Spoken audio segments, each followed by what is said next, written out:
Hi, my name is Shireen Leek, and today we're going to talk about open educational resources. Open educational resources, or OER, can also be referred to as open licensed resources. The definition of OER is anything from a photograph to a historical person or event to support educational materials that an educator uses in a classroom for free without violating copyright. Curricula is one of the largest uses of OER, followed by supplemental reading materials. These can include articles and handouts that provide information beyond textbooks. Other essential OER materials include clip art and, within the K-12 system, worksheets. With the popularity of the World Wide Web, MIT offered what they termed OpenCourseWare in 2001. This began right after Harvard introduced the concept of OER that same year. The hope was to get materials to students in less developed countries that otherwise would never be available to them. The Department of Education encourages OER. For this reason, in 2016, in the National Education Technology Plan, laws were outlined and defined. Any open licensed educational resource for teaching purposes can be used. Any research resource that resides in the public domain or that have been released under a license that permits free can be used for learning.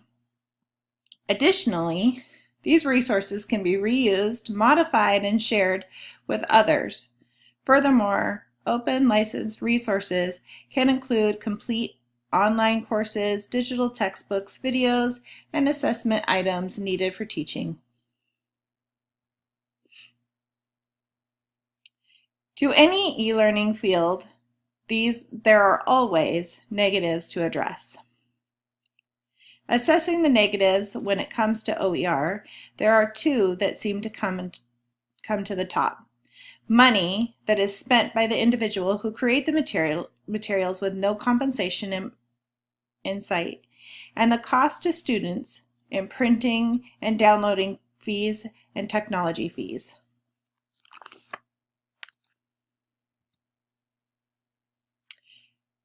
Textbooks do not hold all needed content for a course.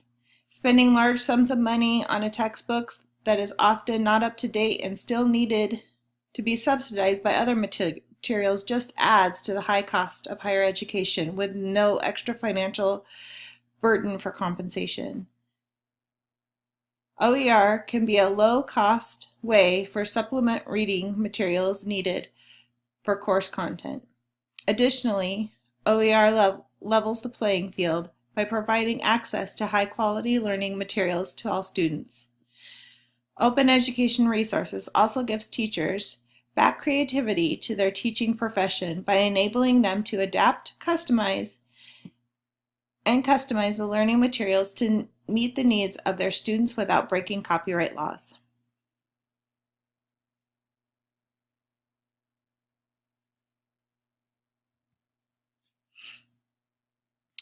President Obama understood that education was the cornerstone of progress. For this reason, felt that online education tools and resources were necessary.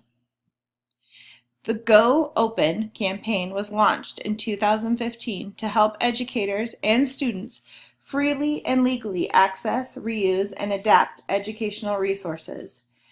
Since this time, in the state of Washington, OER are strongly encouraged by the state legislatures as a way for educators to help save state funding and make it go further.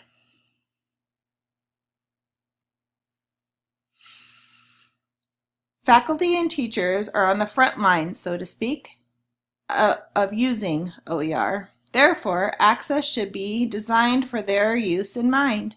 However, there are some real concerns that educators have about using OER. First, quality needs to be improved.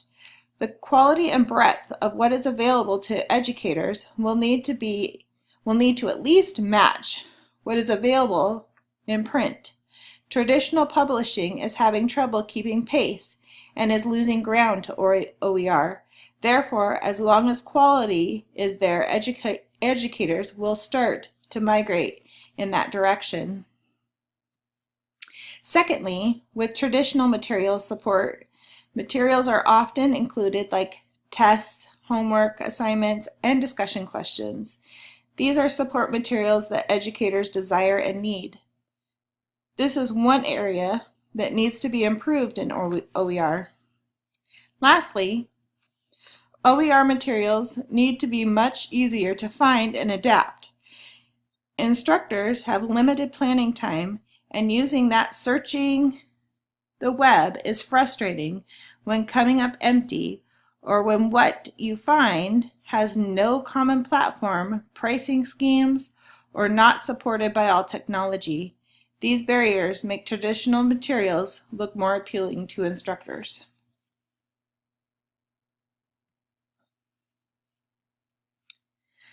What research is saying about OER and student learning is actually surprising. Students seem to be less successful in courses that offer or have OER as an option or is the only option for course reading.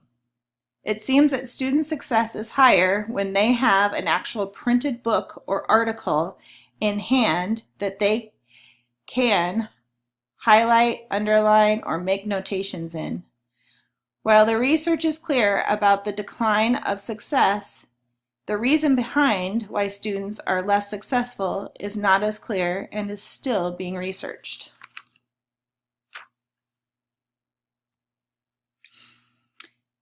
The future of OER is unknown. While on one hand, the Department of Education and state legislatures from across the nation are not only in support of OER, they are pushing for the use of OER. However, globally, there is cost associated with OER, and the challenge is who is responsible for covering these costs. The value of OER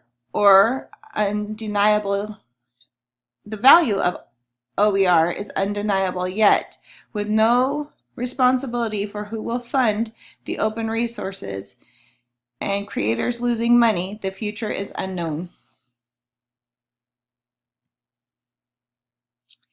These are references that can be used for further study on the subject should you desire. Thank you for your time, and I hope you learned a little bit about OER.